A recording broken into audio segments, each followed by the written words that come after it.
about this sibling relationship and this inclusion.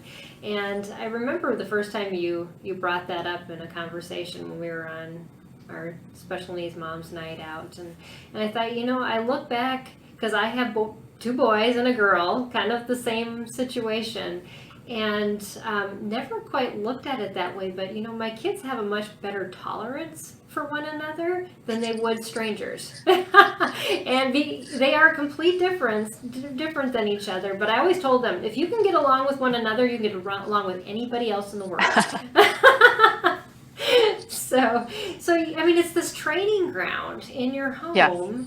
For your children, and that's beautiful. And just seeing where it's going. I remember you talking about this device, and how has this device now caused friction yet inclusion and all of these other things that are going on in your house.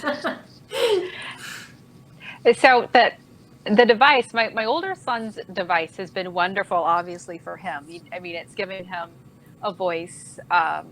He he's functionally nonverbal, but he does have some language. And so a lot of people told us that a device wasn't right for him because he does have some language. So he can say what he wants. Most of the time it is, I want hamburgers, or I want French fries. Or he'll say like the name of a TV show he wants to watch, but that's the extent of his language. I mean, he can, if you give him a flashcard, he'll tell you, he can tell you the color or what something is, but that's it. He doesn't have any more language, no more developed. But with this device, you can ask him what his name is, where he lives, what his sister's name is. He can try to formulate a sentence. And so his language is growing with the device that he doesn't have verbally. Right?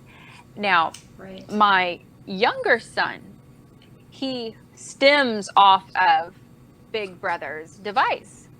So this is a problem because Big Brother will say something, and then my younger son will just like crack up laughing, and he can't control himself. And it's just so,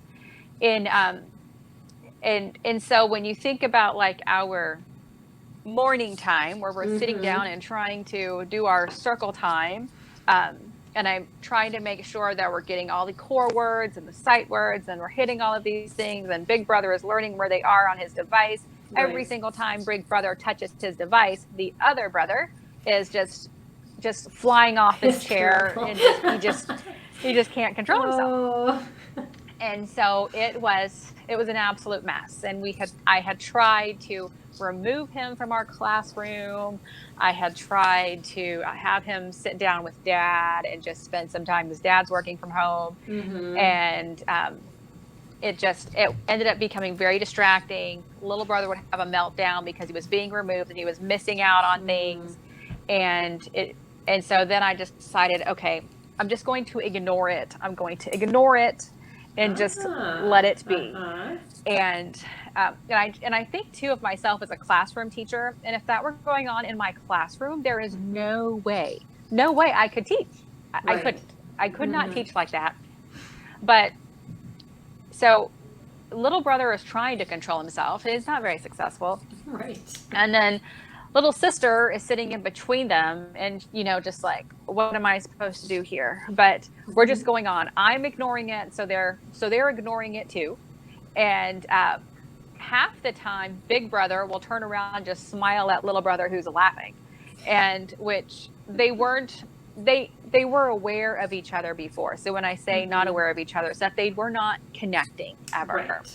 And so now that Big Brother will just turn around and smile at him. And then the other thing that I found was that now little brother is interested in Big Brother because of the device. So now I will find like little brother going over to Big Brother and saying things like, oh, well, how old are you? Or what's your name? Or what do you want for lunch? And so he'll help him navigate to answer the question. And then he will even advocate for Big Brother. And so if somebody asks him something, and he doesn't happen to have his Proloquo with him, little brother will say, no, he needs his words. He talks with his iPad. Oh, wow. And so so they are advocating for each other. Mm-hmm. They are forming this relationship that wouldn't happen otherwise. Mm-hmm. Yeah, that's just amazing. But we have to let it happen. And it's like Yes. you said, I have to ignore it. I have to see Uh-huh. where this goes. And that is such a hard thing because we want to control so much. Yet when we let go of a little bit of control, that's when, I know personally, that's when things